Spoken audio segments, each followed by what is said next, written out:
سوال نمبر 15، کیا عورتیں آپس میں باجماعت تراویح پڑھ سکتی ہیں؟ بہت ساری خواتین بڑی فیملیز ہوتی ہیں، اب وہ گھر میں اپنی اپنی پڑھ لیتی ہیں، کچھ بغیر پڑھے ہی سو جاتی ہیں، کیونکہ کچن ان کے ہاتھ میں ہوتا ہے۔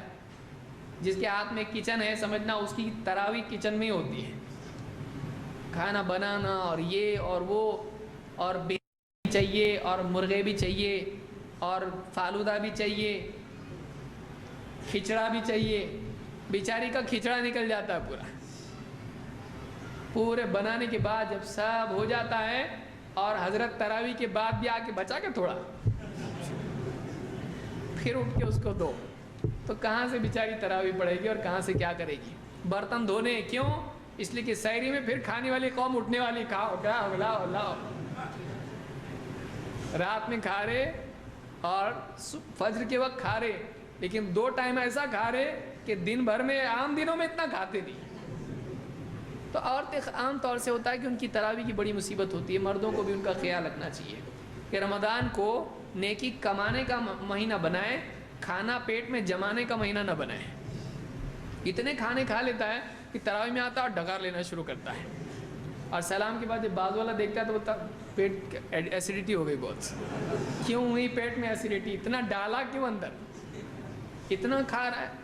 مسجد میں افطار کیا، تھوڑا ٹائم ملا اس کے بیچ میں، اذان اور افطار کے بیچ میں باہر جا کے سموسے کھا کے آیا، پھر نماز پڑھا، نماز کے بعد ہاتھ پکڑ کے کسی کا گیا کھچڑا کھایا، پھر گھر پہ گیا، گھر پہ جانے کے بعد میں گھر میں جو بنا ہے اسپیشل وہ کھایا، پھر اس کے بعد تھوڑی دیر بیٹھا تراویح کے لیے آیا، تراویح پڑھ کے گیا پھر کھایا۔ کتنا کھا کھا کھا کے پیٹ کہتا ہوگا کیا یہ عام دنوں سے زیادہ رمضان میں جا رہا ہے اندر؟ اس کو ہضم کرنا، اس کو ٹائم ہی نہیں ملتا ہوگا ایڈجسٹ کرنے کے لیے۔ تھوڑا تو فری ٹائم پیٹ کے لیے دیجیے، تھوڑا تو فری ٹائم پیٹ کو ملے۔ وہ سحری شام تک ہضم کرتا ہے، افطار صبح تک ہضم کرتا ہے، اس کو خالی ٹائم دے رہے نہیں آپ اس کو۔ تو خواتین کے لیے اس مہینے میں تھوڑا مردوں کو چاہیے کہ ان کی عبادات کی بھی فکر کریں، ان کی عبادات کی بھی فکر کریں۔ ابراہیم کہتے ہیں ان عائشہ سے روایت کرتے فرماتے ہیں ان عائشہ ام المؤمنین رضی اللہ عنہا انہا کانت تؤم النساء فی شہر رمضان فتقوم وسطا۔ اس کو امام محمد نے کتاب الآثار میں ذکر کیا ہے کہ عائشہ رضی اللہ تعالیٰ عنہا رمضان کے مہینے میں عورتوں کی امامت کرتی تھیں، اور عورتوں میں صف میں پہلی صف میں بیچ میں کھڑے ہوتی تھی۔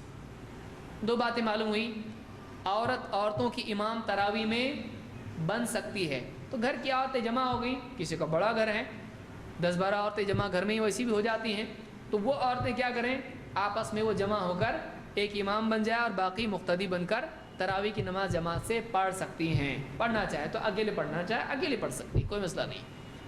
لیکن عورت اگر امام بنے گی تو آگے نہیں کھڑے ہوگی، کہاں کھڑی ہوگی؟ وہ صف ہی میں کھڑی ہوگی، پہلی صف میں، لیکن کہاں؟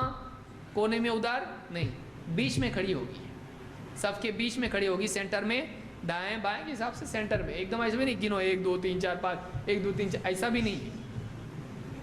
بیچ میں کا مطلب میتھمیٹکس کا بیچ میں نہیں، بلکہ صف کے بیچ میں رہے گی وہ، اور دائیں بائیں مطلب بیلنس رہے، اس طرح سے کھڑی ہوگی۔ تو یہ اس روایت سے معلوم ہوتا ہے کہ عورتیں بھی جماعت بنا کر نماز پڑھ سکتی ہے، اور ان کی صف ایسے بننا چاہیے۔